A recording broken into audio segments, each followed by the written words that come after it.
All right.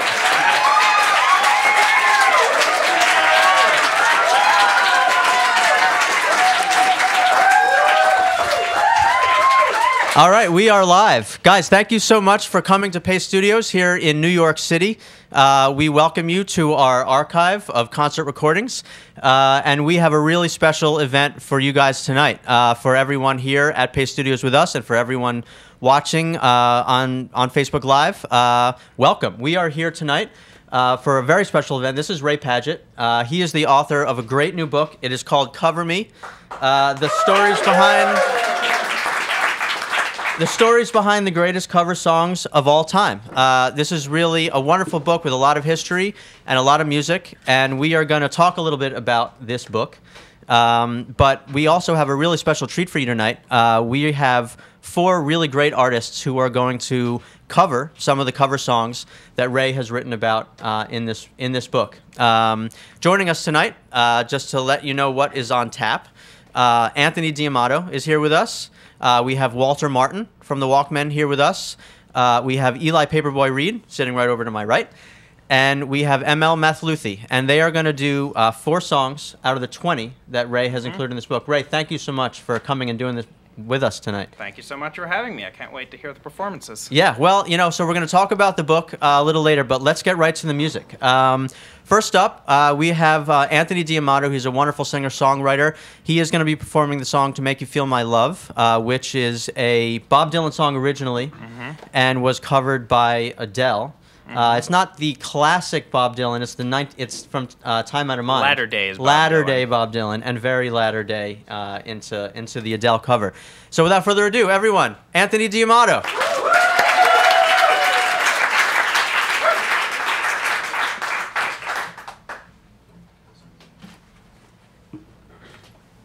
Thanks for coming out, everybody.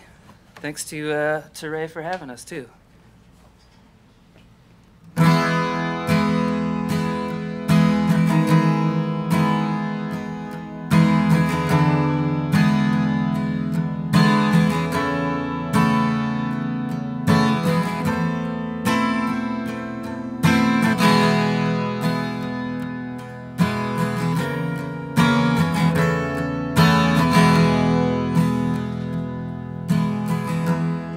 When the rain is blowing in your face and the whole world is on your case, I could offer you a warm embrace to make you feel my love.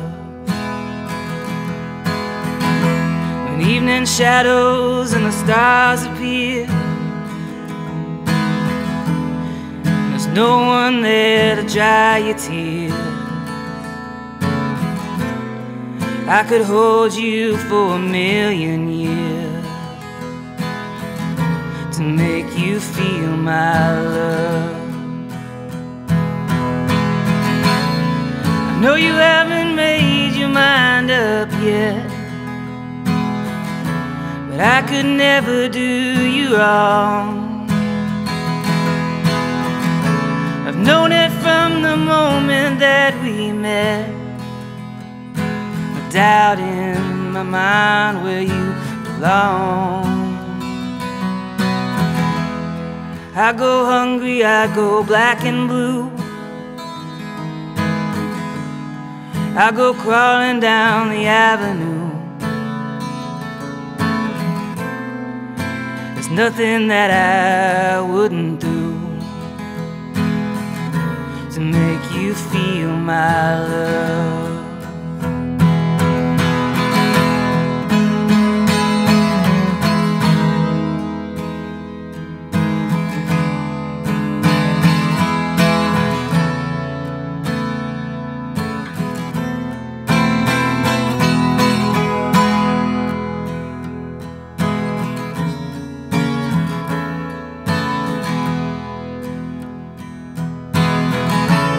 Storms are raging on the rolling sea, and on the highway of regret, the winds of change are blowing wild and free. ain't seen nothing like me yet. I could make you happy, make your dreams come true. There's nothing that I wouldn't do. Go to the ends of the earth for you, to make you feel my love,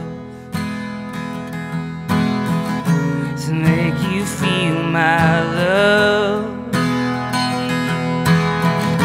to make you feel my love.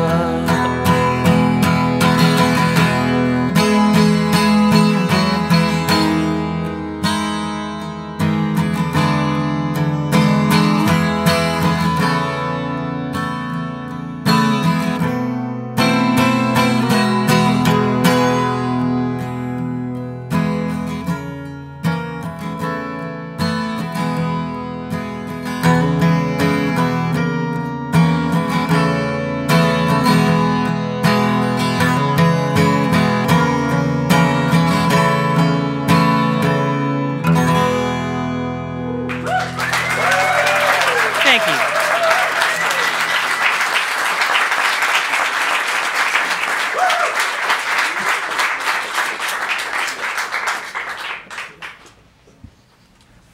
Anthony Giamato, everybody. One more time. So, Ray, all right, let's talk about cover songs. Let's do it. This is the book. It's called Cover Me. It takes its name from a blog that you have run for, I think, about 10 years now. 10 years this month. So how did you get started in all this? Tell us the origin of this project. So the origin of the project, appropriately enough, comes from Bob Dylan.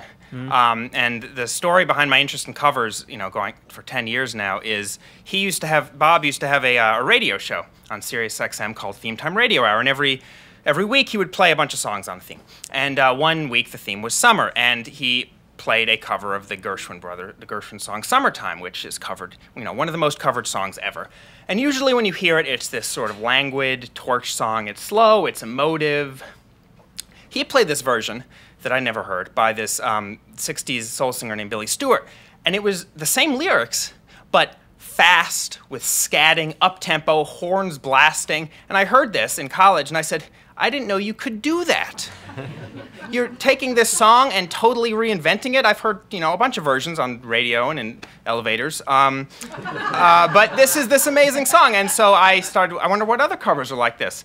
So it turned into a blog and now a book. Yeah, and so there are 20 covers in this book. So obviously there are so many, you know, over the years that have been radio hits and have become staples for the covering artist, more even than the original artist. So tell me a little bit about how the 20 songs that you chose wound up in this book. Well, it was hard to narrow down. There were, you know, 200 songs I wanted to write about, but I pretty early on decided I wanted to focus more on going really sort of deep investigations and research and interviews on a smaller group of songs rather than write something like an encyclopedia where there's a paragraph on a whole bunch of songs. And so my criteria there were a few. The first one was it has to be a great cover. That sort of goes without saying. The second one, that there has to be a good story behind it. The story of my manager said I should record this song because it would probably sell well, and so I did, and then it did. Yeah. Is not going to fill 3,000 words. It's not fun to read. Right. So those were out. But did you find that there were a lot of like really great famous cover songs and that was the story? Was it difficult sometimes to match a great story with a great cover? Oh, sure. There were tons.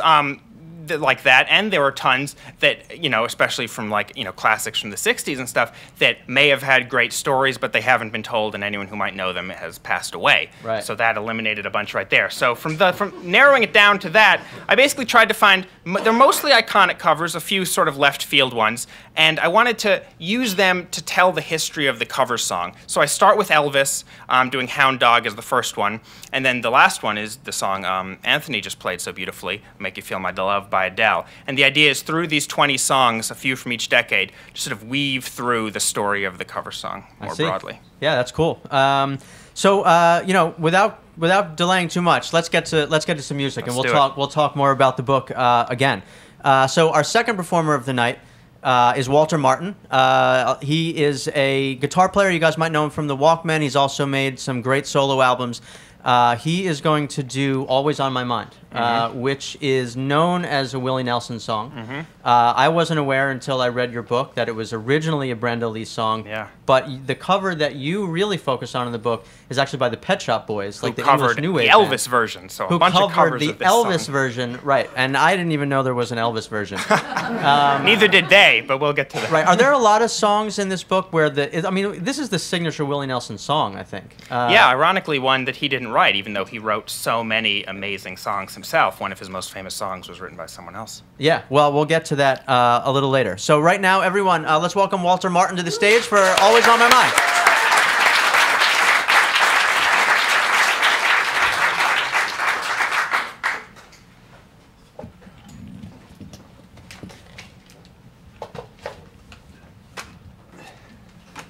Hey there. Sorry, I have a cheat sheet here. Yeah, I was actually surprised to find out that this wasn't a Willie Nelson song, too. I was kind of disappointed, actually. You know? Because it sounds like, it's such a Willie Nelson song. You know? And it was like it was like a major signature hit. And he's like a big American songwriter. I was surprised that he didn't write it. But anyway, what are you going to do? Who wrote it, actually, Ray? Wayne Carson, a professional songwriter. Okay, unlike Willie Nelson. Brenda Lee.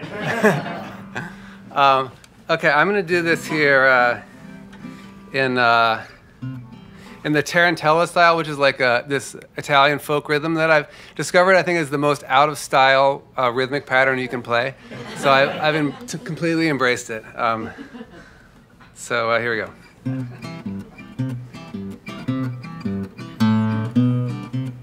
Maybe I didn't love you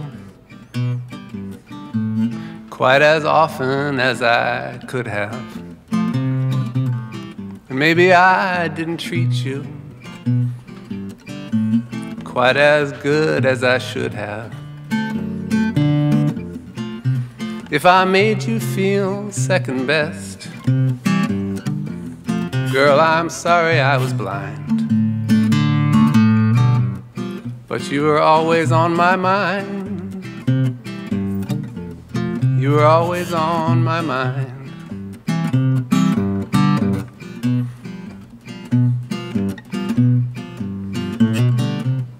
And maybe I didn't hold you all those lonely, lonely times. And maybe I didn't hold you. And something about so happy that you're mine. Sorry about that.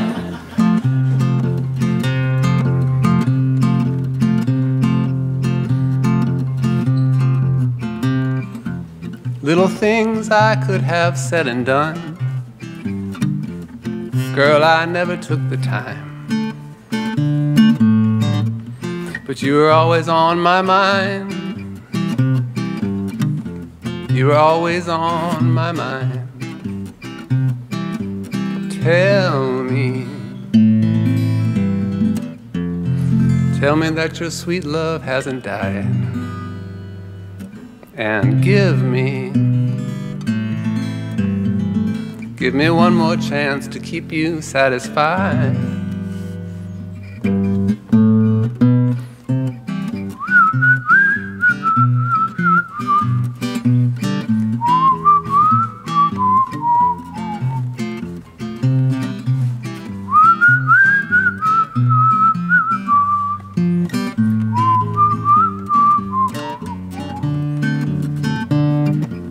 Little things I could have said and done, but girl, I never took the time. But you were always on my mind. You were always on my mind. And you were always on my mind. And you were always on my mind. Thank you.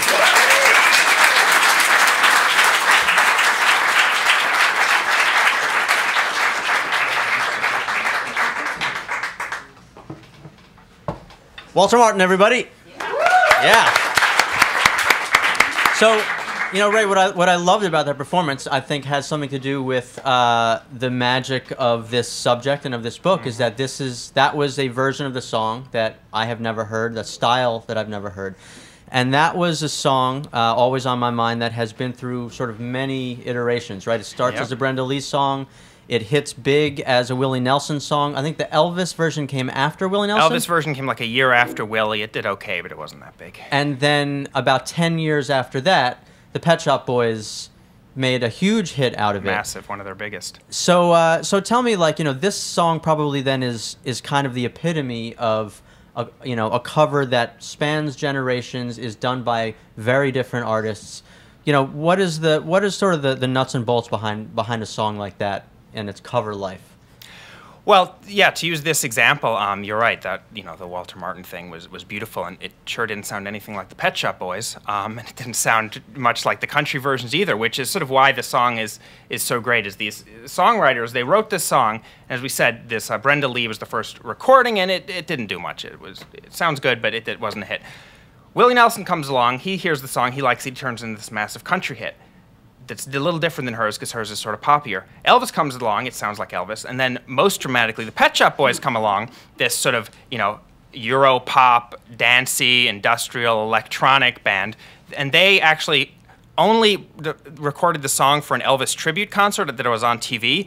A bunch of, 80s acts were supposed to perform an Elvis song, and they only did it for purely business reasons. They did not like Elvis, they didn't care about Elvis, but their manager said, you have to do an Elvis song, and they said, all right, but we don't want to sound like Elvis, we don't sound like Elvis. So they just picked this song, and they said, all right, but let's throw out everything except the lyrics, and how do we make the song not an Elvis song, but a Pet Shop Boys song, which is, to answer your broader question, sort of the essence of what makes a great cover, is you have to be a little irreverent. If you're staying perfectly faithful to the version you know and love, I mean, it's sort of redundant. You have to say, all right, I'm going to forget about certain parts of the previous versions, and I am going to make it my song. Right, and in the case of the Pet Shop Boys, it's interesting that they chose that song, because it's not an Elvis song, right? Yeah, I mean, they didn't know that, though. That was the funny thing, is everyone else is covering Hound Dog and, It's All Right Ma, and they're covering a song where probably half the people watching the TV show, if not more, were saying, why are they singing a Willie Nelson song? A Willie Nelson song, right. And so what was it about, the Willie Nelson version that just sort of towers above these other ones? What is it about a cover when someone hits it right in the pocket? Like, what was that why Willie Nelson? Well, I think it sort of gets at what Walt just said, which is that he didn't realize it wasn't a Willie Nelson song. And that's sort of the key, isn't it? That Willie Nelson sings it like it's a Willie Nelson song. Right. It doesn't sound like it's someone else's song that he picked up and decided to try. He sings it, from the heart and with passion and with emotion and with, everything that Willie Nelson brings to his great original song. He turns this song that someone else wrote, and it might as well be a Willie Nelson song. It's almost like his signature song, which is kind of amazing. Are there a number of songs in this book that go down in history as like the biggest song that star ever sang? Yeah, there's a number of them. In fact, including one of the ones we're gonna hear next is one of. Whitney Houston wasn't a songwriter, but a lot of the songs she was singing were written for her. They were not covers. They were songs that, people were writing for her. But, one of her, if not her sort of best known and most iconic song was a cover. And there's, a bunch of other songs like, Hound Dog by Elvis, one of his biggest songs. That was a song that had been sitting around for a few years, and a bunch of other people had been doing it. Right. So there's a whole list of people that, often write their own songs, but for one reason or another, the biggest song they do is a cover. I guess because in some ways there's already an audience for that song in some ways. Yeah, well that's and some people have actually used that to good effect. I spoke in the book to both the guys in Devo and also the Talking Heads, David Byrne, and he was saying, well, both of them were sort of saying, we were making sort of arty, weird music. We wanted to be popular, but people weren't getting it. It was not like what the radio sounded like. So, for instance, Devo, they picked this Rolling Stones song, Satisfaction, and they covered it. And it doesn't sound remotely like the Rolling Stones, if anyone's heard it. It sounds really strange. But they said they're making Devo music, but because it's familiar enough to people, now all of a sudden that's the bridge. People are making the connection to saying, okay, this band sounds really weird, but I know the original song, so I'm kind of into it. Let me hear the rest of their stuff. And that's how Devo first became famous. And same with the Talking Heads. It was their first really big hit was Take Me to the River. Take Me to the River, yeah. Well, you almost sort of made my my next transition for me. And then I moved away from it, so yeah, sorry. no, that's all right. Let's drag it back. So our next performer of the night for everyone is Eli Paperboy Reed, and he is going to do a cover of a cover. It is this is I Will Always Love You, which is probably one of the biggest hits that you cover in this book of covers. Yeah, not only one of Whitney's biggest hits, but just one of the biggest hits of the past 30 years, period. Right, and even before that, so Dolly Parton wrote the song. It was a huge hit for her. Big country hit. And then she actually re-recorded a different version of it for a movie soundtrack, and that version also hit #1. Yeah, she was the first artist to have 2 #1 hits with the same song. Does that count as a cover? I don't think you can cover yourself. You can't cover yourself. You can change your own song, and some people do that a lot, but you can't cover yourself. Can't cover yourself. All right. I'm declaring it. I'll note that down. You are for posterity. This is the authority. So from now on, that's the rule. Let it be known. Okay, let's get to our next performer. Everyone, this is Eli Paperboy Reed.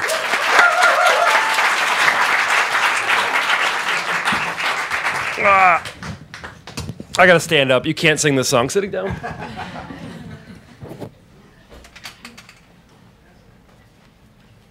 All right. I'm gonna do my best to channel both Whitney and Dolly, since I love them both equally. Is this off? It's off. Now it's on.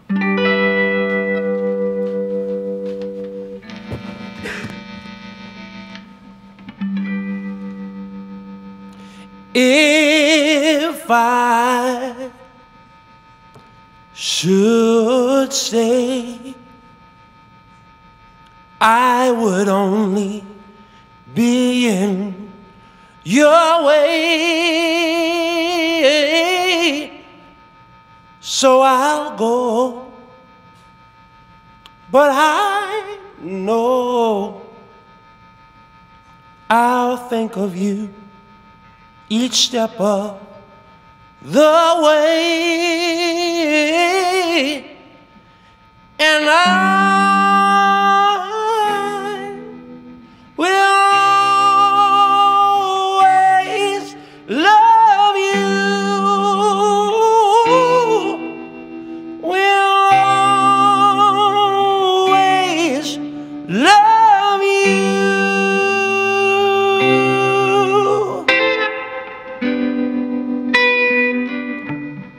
Bittersweet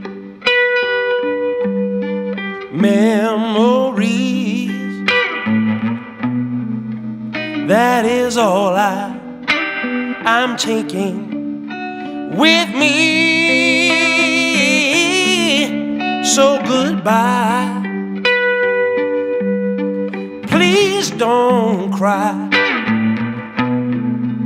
We both know that I'm not what you need,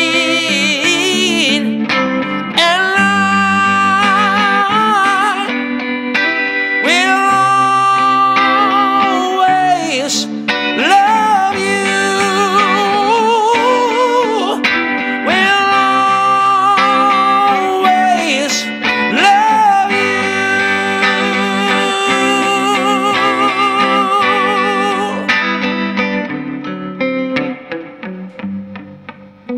I hope life treats you kind,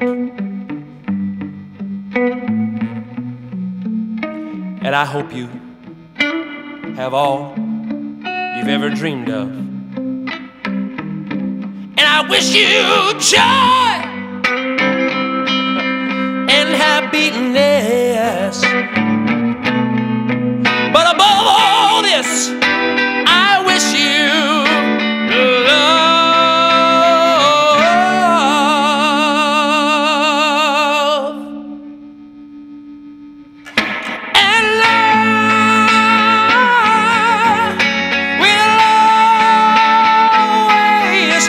Love you.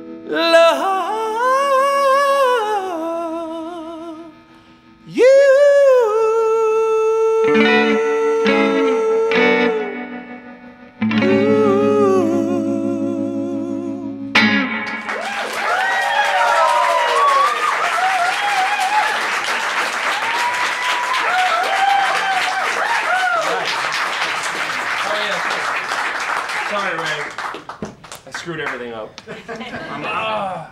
I'm a music writer, not a musician, which means I have no idea how to adjust a mic stand. Yeah, that makes 3 of us. Guys, Eli Paperboy Reed, everyone.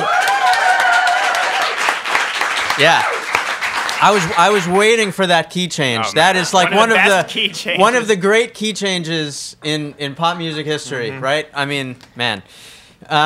So that's another song that is really sort of, I think, epitomizes the power of the cover song, right? Yeah. I mean, both versions of that song were huge smashes, both for Dolly Parton and Whitney Houston, and that's another one I learned from your book that Elvis tried to weasel his way into, but actually failed. Right? Yeah, he wanted to cover that one too, but Dolly didn't let him. What happened was Elvis, by this point, he wanted to cover it in the 70s, and by this point he, or more likely his manager, had basically made a practice of saying, Elvis will cover your song to the songwriter, but you have to sign over half of your publishing rights. And what that means is not only will Elvis make half of the songwriting money from your version, he'll make half of the songwriting money for every other version to come, despite the fact that Elvis never wrote a word. It was just a scam that he could usually pull off.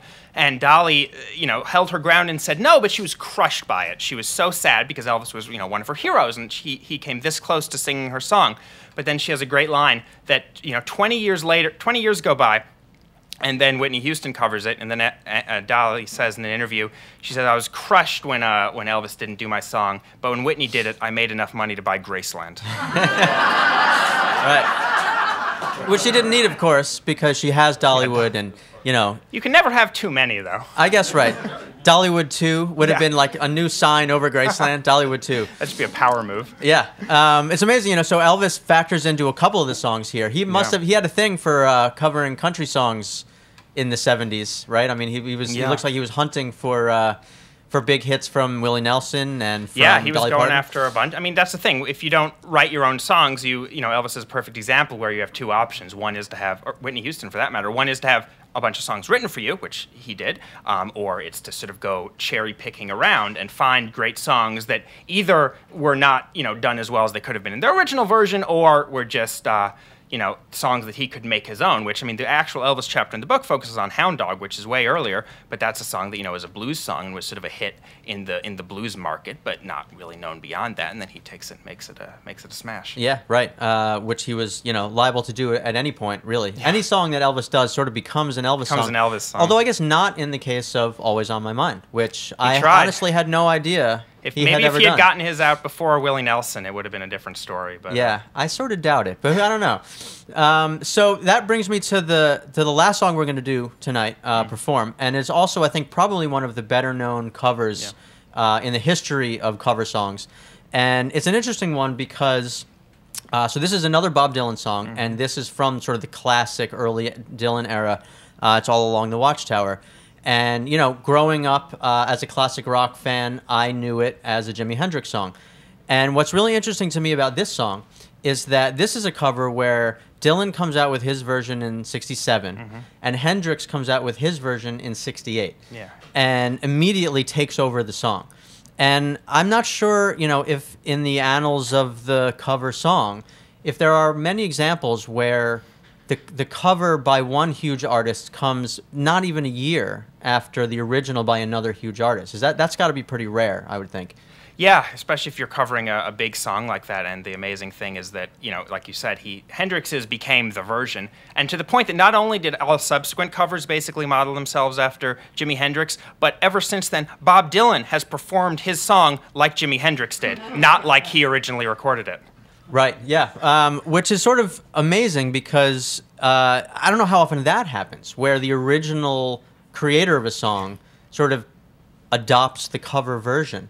There's not a lot of examples. The one other one in the book I can think of is Roberta Flack, Killing Me Softly, huge hit for her. Then once the Fugees do it, she switched her performances to incorporate just a little touch of a hip-hop beat behind her singing it, so... So we're going to do that song. We're going to have M.L. Mathluthi come up and sing that song. But first, I want to mention that Ray here, for our viewers on Facebook, we have copies of Cover Me. And before we go too much further into this, Ray is going to sign a couple of these books, and we are going to give them away to folks watching on the Facebook feed tonight. So put a comment in our Facebook, in the posts on this post. and we'll send you a copy of Cover Me, signed by Ray Padgett. It will be signed by Ray Padgett. We may have to do that on camera to like confirm. Prove, yeah. This is There's really, a lot of imposters out there. Yeah, right. You know, that's right. That's right. I could sign this book and call it a Ray Padgett signature, right? Not anymore. You can't. Yeah, I can't. Right. Also, I'm left-handed. It wouldn't look right. I think you're probably right-handed. Might be more legible than my signature. Yeah. Well, I don't know. So, guys, we're gonna have one more song for you tonight, and it is a cover of a cover. This is "All Along the Watchtower," and it's gonna be sung by the wonderful M.L. Mathluthi. So please welcome her to the stage.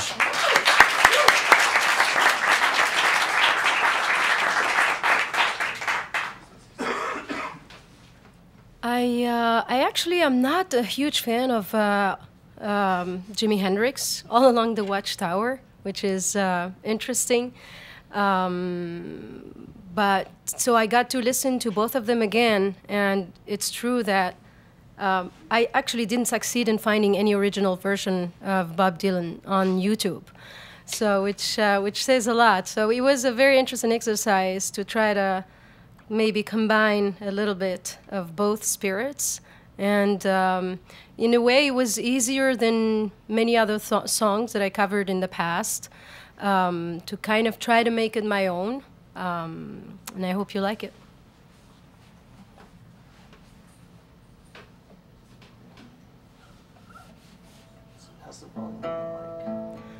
A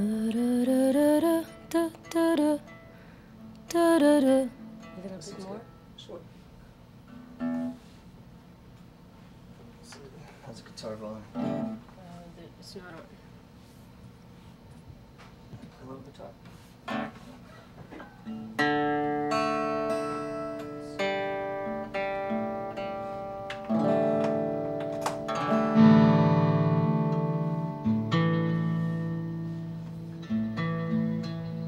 How's that? Good.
There must be some kind of way out of here. Say the joker to the thief.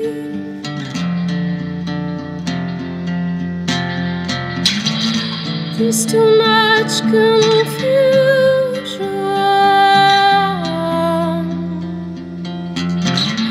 I can't get no relief.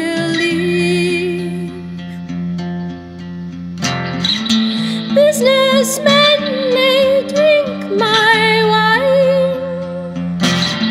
Come and dig my earth.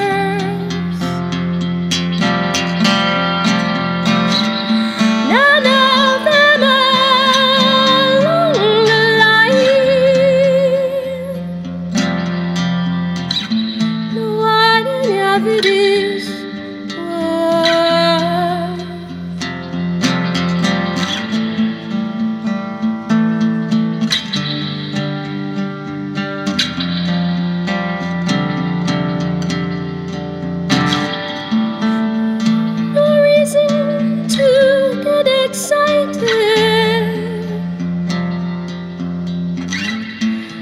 if he kindly spoke. There are many here among us who feel that life is but a joke. But you and I, we've been through that. This is not our fate. So let us not talk falsely now. The hour's getting late.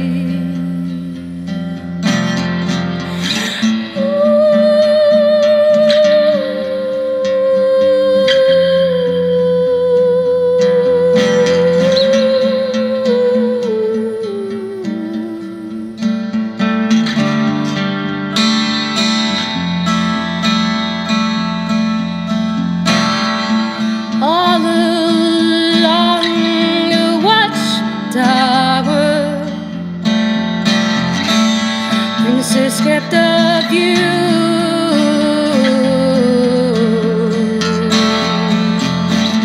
While all women came and went,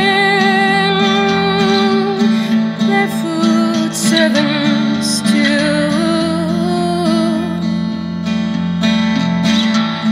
Tied in the distance, a wild cat did roll. Two riders were approaching, and the wind began to howl, and the wind began to howl, and the wind began to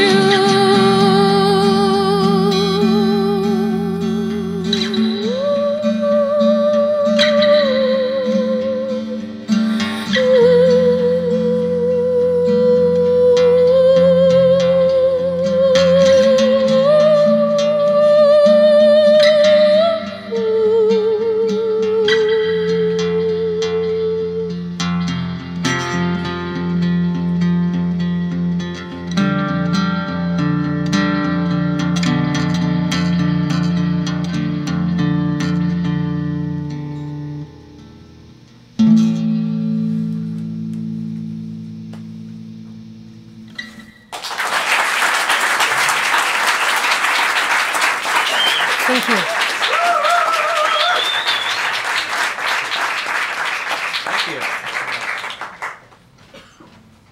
Guys, that was ML Mathluthi.